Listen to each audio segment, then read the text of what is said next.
va super bien avec la fête du canard. La fête du canard. C'est exact. Alors, ça débutait hier et ça se continue aujourd'hui. C'est pas terminé. Vous attendez beaucoup de monde? Ah, on a eu déjà énormément de touristes. De partout, hein, de la France. On en a eu de Montréal. On a eu la communauté asiatique de Montréal qui sont venus ici spécialement pour la fête du canard. Ah ouais? Eh oui. Eh ben. Alors, il y avait place à la dégustation. Les restaurateurs se sont mis de la fête pour préparer des plats à base de canard. Alors, c'est la fête, quoi. C'est la relance économique qui repose sur le tourisme, hein, un petit peu ici. Hein. C'est un peu ça, là. Exact, oui. Oui. Mais en fait, de tourisme, été 2017 a été fantastique. Ah oui? Et là là, fantastique. Que ce soit les gens du Québec, les gens de l'Europe, on a eu des gens de la Nouvelle-Calédonie, on a eu des gens de l'Australie, de la Corée du Sud, on a eu des gens de partout.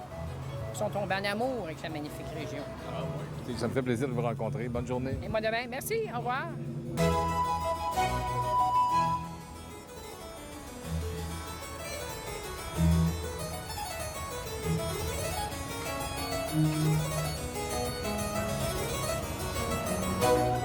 est un petit peu plus corsé.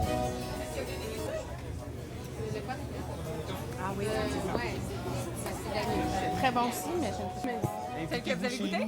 On était là, on était là. C'est ça que vous avez dit. On était là. Mais on s'arrêtait à cet endroit-là. On devait aller à baie Saint-Paul, mais on n'avait pas le temps de décider de faire plus l'île d'Orléans comme il faut. Et donc, ma copine, elle a comment on appelle ça? Alors, c'est quoi le mix? Le mix, ben, c'est des vinaigrettes et des épices. Pour les salades. Une belle vinaigrette qu'on sert sur une salade avec des fruits, des fromages. On peut s'en servir comme sauce sur une viande, sur un poisson, ou mettre dans de la mayo. Les mélanges épices, ben, c'est plus comme la photo là, pour les patates, pour les steaks, pour vos viandes. Des mélanges de toutes sortes avec très peu salé. D'ailleurs, les vinaigrettes, aucun sel ni arachide, soya, moutarde, gluten, produits laitiers. Ils sont offerts ici à 1 pour 8, 2 pour 15, 3 pour 20. Puis sur le site web méchampmix.com, ben, tous les points de vente sont indiqués. On a la boutique en ligne aussi. Ouais, c'est La celui-là. différence, oui, le premier que vous aviez goûté, c'est celui-là. Celui-là, on a pris notre produit puis on l'a fait, on l'a mis en fût de chêne 3 mois. Donc, moins sucré, un petit peu plus fort en alcool. Celle-ci, elle a un parfum. Très fort. Il est moins fort en alcool, celui-là. Parce que tu vas chercher des notes différentes. Ben nous, c'est le même principe que les cidres de glace, mais c'est la poire au lieu de la pomme qui est utilisée. Donc, ce qu'on fait, c'est qu'on a deux types ou deux procédés de fabrication. C'est la cryoconcentration. Donc, on presse les fruits, place les jus à l'extérieur, gèle, dégèle. Ensuite de ça, la partie la plus sucrée ne gèle pas. C'est ce qu'on soutire puis qui s'en va en fermentation. Pour l'autre procédé, c'est la cryo-extraction. Donc, c'est les fruits qui sont pressés gelés. Donc, les fruits, nous, sont déjà récoltés, sont en atmosphère contrôlée. On les ressort à l'hiver. On fait geler les poires à l'extérieur pour une période d'environ 2 semaines, moins 15, moins 20. Lorsqu'elles sont bien cuites, déshydratées, on presse les fruits. Là, on a une concentration du sucre qui est différente. Là, on s'en va en fermentation. Vos poires, ils viennent de... Demingford, au vignoble. Oui, on a un verger. On a un verger avec 300 poiriers. Puis on a un vignoble aussi, parce qu'à la base, on est un vignoble. On a un vignoble de 12 000 vignes. C'est sympathique. Merci. Merci. Agréable aussi. La différence est vraiment dans le goût. Tu vois, le premier ici, c'est vraiment juste les fruits qui sont pressés gelés. Donc, les fruits sont pressés gelés. Non, excuse-moi, les jus, celui-là. Donc, on a celui qui est le plus floral. Tu vas goûter plus la poire dans celui-là. Tu as moins le goût, on va dire, d'alcool. C'est vraiment juste le jus de la poire. On est en vinification naturelle, donc pas de produits de collage, pas de produits onologiques, pas de produits de filtration non plus. Donc, c'est celui qui va avoir plus le goût du fruit comme tel. Le deuxième, le tiers de la récolte est en fût de chêne 3 mois, puis retourne dans l'assemblage. Donc là, c'est juste pour lui donner une twist différente. Tu vas avoir des notes fumées, noisettes un peu, des notes un peu de brioche à la poire, des finales de melasse. On perd un peu le goût de la poire, mais on va chercher des notions différentes un peu. Le goût d'alcool a l'air plus fort, plus prononcé, mais le taux d'alcool est sensiblement le même. Il n'y a pas vraiment de... Absolument délicieux. Dernier. Pour vraiment le dernier, la cuvée tabarnak.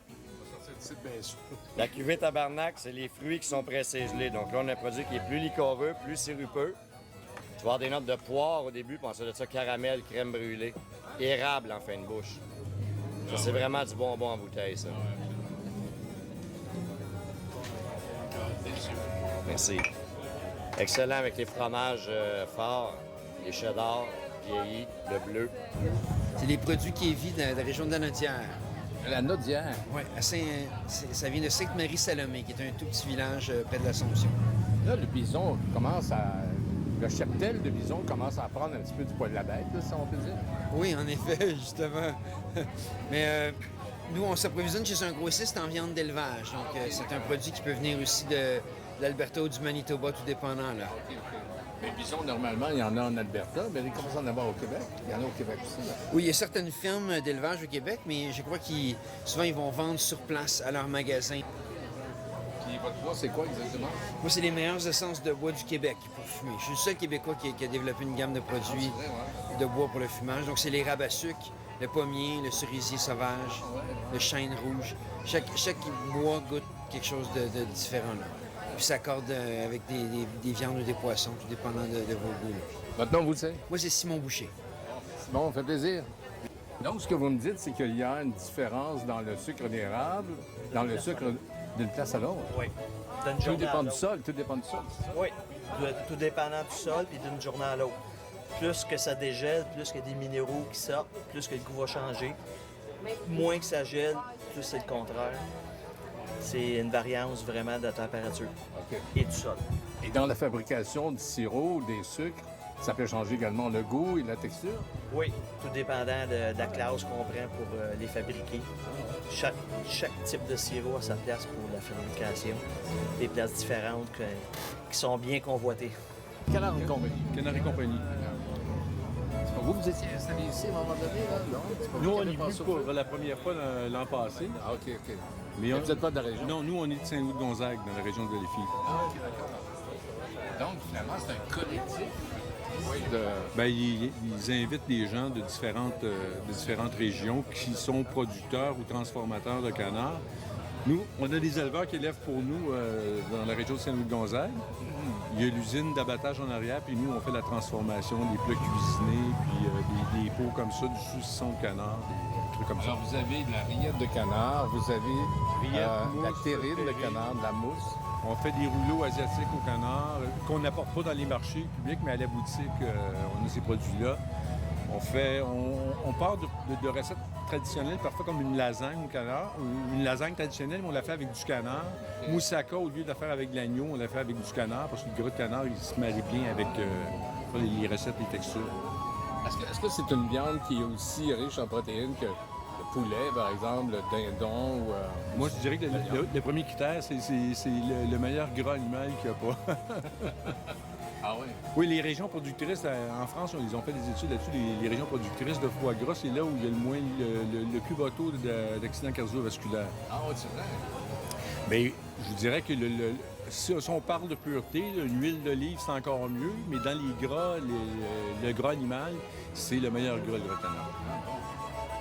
Écoutez, on va manger du canard, donc. Pour notre santé. C'est en plein la période pour en manger. Faire ses provisions pour les fêtes. Ouais, c'est ça. Merci, monsieur. Merci à vous. Vous avez du cassis-grillat. Du cassis-grillat. C'est un sangria au cassis et avec un peu de mûre sauvage. Puis j'ai aussi, ce qui m'en reste plus, là, j'ai aussi du vin de cassis. Et ça, c'est ce qu'on vend ici. Mais j'ai d'autres choses à la ferme. Et votre ferme, elle est où? À Compton. Compton. C'est dans quel coin? C'est Compton? C'est dans le coin Compton, c'est entre Sherbrooke et Quatico. Ah oui, d'accord, OK, dans ce coin-là. C'est la route 147. Alors donc, c'est un produit du terroir? Oui. Ça fait 20 quelques années là, qui travaille là-dessus. Et ça fait à peu près une vingtaine d'années qu'il vient ici d'ailleurs. Est-ce que c'est un produit qu'on peut retrouver... Il y a de la moto en masse ici, hein? Est-ce que c'est un produit qu'on peut retrouver à la SAC, à la SAQ, ça, ou... Le cassis-grillat, il est vendu à la SAQ, oui. OK.